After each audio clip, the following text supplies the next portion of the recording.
पहले, और तेरे तो बच्चे आम से हैं। इमाम हुसैन ने फरमाया मेरी गोद में जो बच्चे हैं वो रसूलुल्लाह के नवासे हैं, पर बच्चे बाद में, नबी पाक का दीन पहले। आपने फरमाया तेरी बेटी बड़ी बावकार होगी, उसकी बड़ी इज्जत है, तू कहता है बेटी की वजह से ब्लैकमेल हो गया। लेकिन जो शान खुदा ने हुसैन की बेटी को अता फरमाई, जिन बच्चियों का सर का बाल नंगा हो जाए, सर का बाल नंगा हो जाए, तो इमाम शौरानी फरमाया करते थे अगर मदीने में किसी सैयदजादी के सर का बाल नंगा होता था तो सूरज अपना मुंह छुपा लिया करता, सूरज छुप जाता था बादलों की ओट में। और मदीने वाले समझ लेते थे कि घर में काम करते करते किसी सैयदजादी के सर का कोई बाल नंगा हो गया। उन शहजादियों का इतना वकार, पर इमाम अली मकाम ने फरमाया बेटियों की फिक्र बाद में, रसूलुल्लाह का दीन पहले। पहले रसूलुल्लाह का दीन कौम मजहब से है, मजहब जो नहीं तुम भी नहीं। याद रख मेरे भाई, इमाम अली मकाम रदी अल्लाह तआला अन्हु ने मैदान में निकलकर पहले मजहब की बात की। और आज दीन नबी दा वांग यतीमा रोवे ते कुरलावे ते आखे मैं किथों लब्बा उमर बहादुर, मैं किथों लब्बा उमर बहादुर जेड़ा मैनू सीने लावे। मासूम बच्चे, मासूम। आज तक किधर है तुम्हारा अक़वाम मुत्तहिदा? बुलाओ ना इसे। भीख मांगते फिरते हो, काफिरों से भीख मांगते हो। बच्चा शाम को घर ना आए तो माँ दरवाजे पे नजर लगा कहती बेटे टाइम पे आ जाया कर, मुझे नींद नहीं आती, वक्त पे। बर्मा की उस माँ से भी जाके पूछो जिसका बच्चा पलट के आए कोई नहीं, आया ही नहीं, उससे भी पूछो। बच्चे ने आधी रात को रोटी मांग ली तो फालज ज़्यादा माँ, उसको फालज था, वो रेंगती हुई उठी और उसने अपने लाल को रोटी पका के दी। बाप कहता रहा चल छोड़, सो जा बेटे तेरी अम्मा। उसने कहा नहीं मुझे नींद नहीं आती, बेटा भूखा है।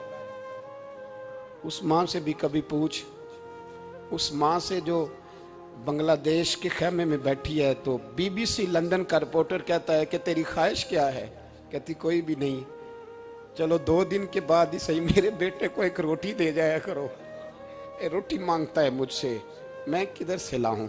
ये लवारस कौम है, मैं हुक्मरान से जाके बात करूं? जब मेरा अपना नमाजी मुसलमान कहता है पहले पाकिस्तान के बच्चे तो पाल लो।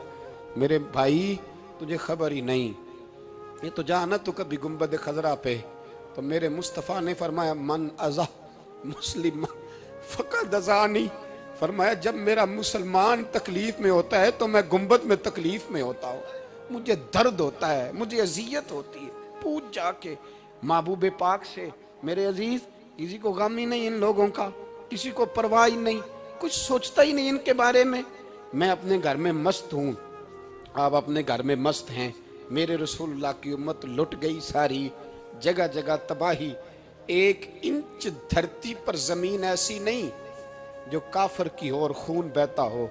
एक रेमंड डेविस अमरीकी कुत्ता यहाँ बंद था मुसलमानों के कत्ल में, उन्हें अपनी कौम की इतनी फिक्र थी वो रातों रात छुड़ा के ले गए।